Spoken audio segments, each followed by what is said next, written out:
है कि राज्यसभा के लिए कांग्रेस पार्टी का एकजुट होना कहीं न कहीं कोई सीनियर लीडर अगर रहेगा तो शायद वो काम करता हुआ दिखाई पड़े। इसीलिए कमलनाथ का नाम बार-बार निकल कर आ रहा था। यानी 20-22 जो विधायक थे वो सिंधिया के साथ में बीजेपी में शामिल हो जाते हैं। तो ये देखा गया कि जब बगावत हुई है वो इसीलिए हुई है कि एक पक्ष जो है वो काफी नाराज दिखाई पड़ा है और उसके बाद यहाँ से जो पार्टी है वो तितर-बितर होती हुई दिखाई पड़ी। अब मध्य प्रदेश में क्या कांग्रेस पार्टी अपने एक फैसले से एक राज्यसभा सीट पर जो उम्मीदवार उतारा है क्या उसे भी हार बैठेगी? क्या कांग्रेस पार्टी का फैसला गलत फैसला है? क्या कांग्रेस पार्टी ने अपने ही पैर पर कुल्हाड़ी मार ली? दरअसल कांग्रेस पार्टी पर सवाल क्यों खड़े हो रहे हैं? जैसा कि शुरुआत में कहा गया, उम्मीदवार को लेकर एक फैसला।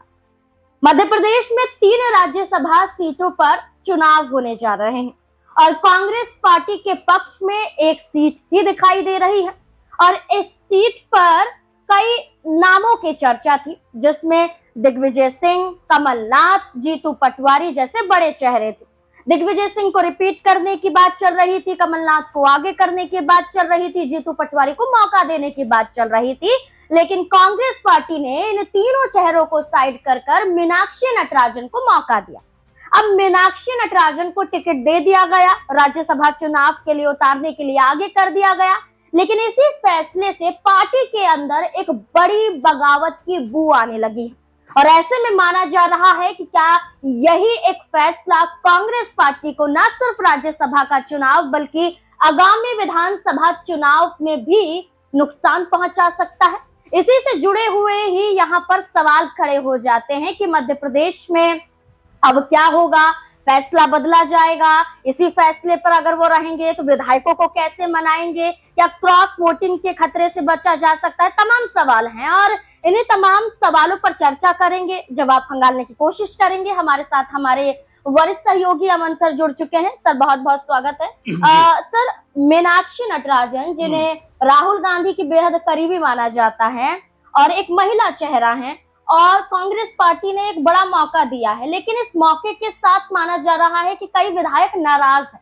वो चाहते थे कि दिग्विजय सिंह को उतारिए, कमलनाथ को उतारिए, लेकिन मीनाक्षी नटराजन को आगे करके कांग्रेस पार्टी ने खुद बड़ी गलती कर दी है। क्या लगता है? देखिए, बिल्कुल अगर नाज़मीन पूरे माहौल को हम देखें, पूरे मौके को हम जो है इसमें चीज़ों को तलाशने की कोशिश करें तो नजर आता है कांग्रेस पार्टी के लिहाज से ये फैसला बाकी मुश्किल तो रहा होगा, क्योंकि आप देखेंगे कमलनाथ को लेकर लगातार बात चल रही थी कि उनको जो है राज्यसभा भेजा जा सकता है या उनका जो अनुभव है वो कांग्रेस पार्टी राज्यसभा में इस्तेमाल करती हुई दिखाई पड़ेगी। और इसका दूसरा पक्ष अगर नाज़मीन देखें तो ये भी दिखाई पड़ता है कि राज्यसभा के लिए कांग्रेस पार्टी का एकजुट होना कहीं न कहीं कोई सीनियर लीडर अगर रहेगा तो शायद वो काम करता हुआ दिखाई पड़े। इसीलिए कमलनाथ का नाम बार-बार निकल कर आ रहा था कि अगर वो प्रत्याशी होते हैं तो कमलनाथ के लिए कांग्रेस का जो गुट है वो शायद एक मुट्ठी में रहेगा। लेकिन चूंकि यहाँ पे नाम मीनाक्षी नटराजन का आ गया, जो कहा जाता है राहुल गांधी के करीबी रही हैं, और यहाँ पर उनका नाम सामने आने के बाद लगातार देखने को मिल रहा है कांग्रेस पार्टी का जो एक वर्ग है वो काफी नाराज और खफा दिखाई पड़ता है। अब क्या इसका असर जो है वो जब वोटिंग होगी उस समय दिखाई पड़ेगा, क्योंकि कांग्रेस पार्टी के विधायकों का या उनके नेताओं का ये इतिहास रहा है बीते अगर 4-5-6 सालों की बात करें कि उनके जो लोग हैं वो दूसरे दलों को लगातार क्रॉस वोटिंग के जरिए फायदा पहुंचाते रहे हैं। हाल ही में हमने बिहार में देखा, हरियाणा में देखा, उड़ीसा में देखा, क्या वैसा ही नजारा अब मध्य प्रदेश में भी देखने को मिल सकता है। क्योंकि देखिए, आंकड़ों पे गौर करें तो 58 वोट चाहिए एक सीट के लिए और बीजेपी के पास में 163, यानी उनके पास दोनों सीटें जो तरुण चुग और रजनीश अग्रवाल को उतारा है तो लगभग कंफर्म है कि वो दोनों सीटें उनके हक में जाएंगी। लेकिन सबसे बड़ा सवाल कांग्रेस पार्टी को लेकर आ जाता है नाज़मीन, क्योंकि मिला जुलाकर 66 सीटें उनको मिली थी, अब ये 62-63 के आसपास दिखाई पड़ती हैं। इसमें से भी 4-5 नाम ऐसे रहे जो बीते दिनों कह सकते हैं कि बीजेपी के मंचों पे नजर आ चुके हैं या बीजेपी के जो नेता है उनके साथ में इनकी लगातार मुलाकातें होती रही हैं। सर, एक बयान कोट करना चाहूंगी। कांग्रेस नेता है नरेश ज्ञानचंदानी, जो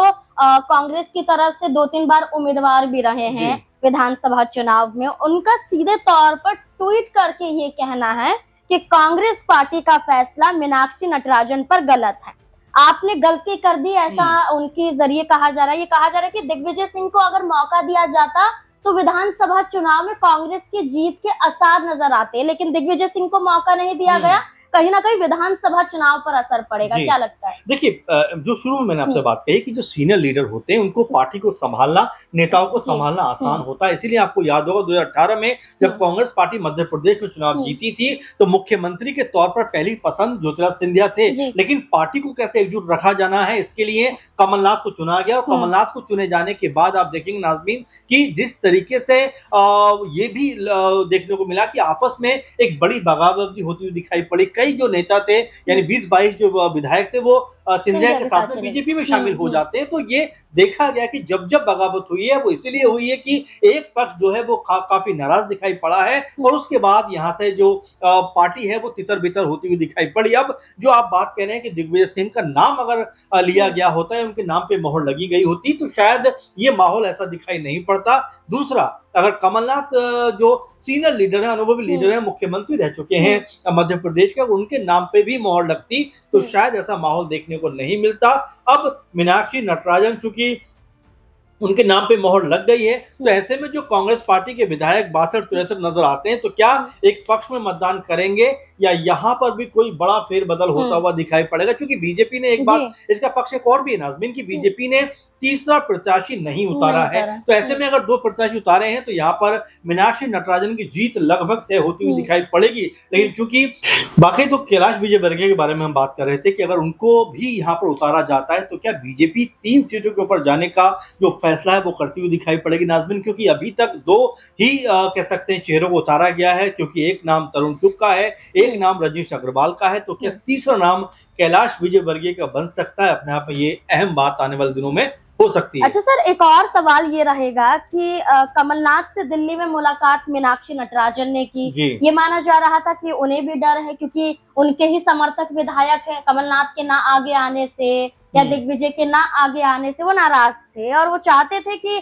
किसी वरिष्ठ नेता को यहाँ पर उतारा जाए। तो अब कमलनाथ से मुलाकात और इसके बाद ये कहा जा रहा है कि भोपाल में विधायकों की एक बड़ी बैठक बुलाई जाएगी। क्या लगता है एक सीट कांग्रेस पार्टी बचा पाएगी? सिर्फ एक सीट? देखिए बिल्कुल नाज़मीन, जैसा मैंने शुरुआत में ही आपसे कहा था कि कांग्रेस पार्टी का ये अब 4-5-6 साल से लगातार देखें तो ये लगातार सिलसिला देखने को मिलता है कि जहां भी जीत की संभावना बनती है वहां पर उनको कई बार हार नसीब होती है। और रीजन इसका यही है कि उनके जो विधायक हैं उनका साथ छोड़ते हुए दिखाई पड़ते हैं और यही लगातार प्रॉब्लम की जड़ बनी हुई। जैसा मैंने 2-3 राज्यों का एग्जांपल दिया, चाहे बिहार की आप बात करें, हरियाणा का आप जिक्र करें, उड़ीसा का आप जिक्र करें, लोगों ने खुलेआम तौर पर दूसरे दलों का समर्थन किया और ये कांग्रेस पार्टी के लिए प्रॉब्लम है क्योंकि यहाँ पर 64 का लगभग आंकड़ा, इसमें से भी 1-2 लोग ऐसे हैं जिनके ऊपर वोट देने को लेकर संशय बरकरार है। ऐसे में अगर 4-5 लोग यहाँ से वहां चले जाते हैं तो आप देखिए कि यहाँ पर अगर बीजेपी तीसरा प्रत्याशी अपना उतारती है तो ये हार जीत का जो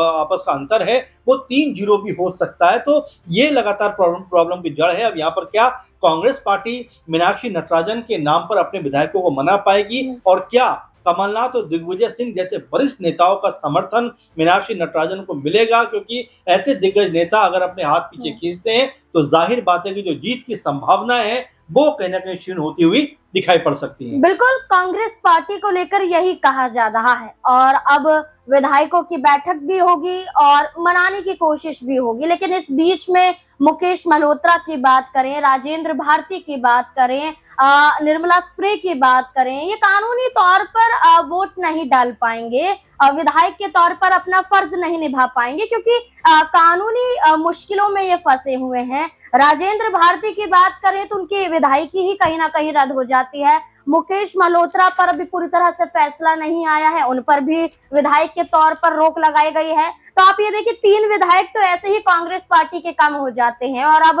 मीनाक्षी नटराजन के आने के बाद देखना होगा कि क्या विधायकों को मना लिया जाएगा या फिर क्रॉस वोटिंग का खतरा और भी ज्यादा बढ़ जाएगा। आपको क्या लगता है मध्य प्रदेश राज्यसभा चुनाव को लेकर? अपनी राय कमेंट सेक्शन में जरूर दें।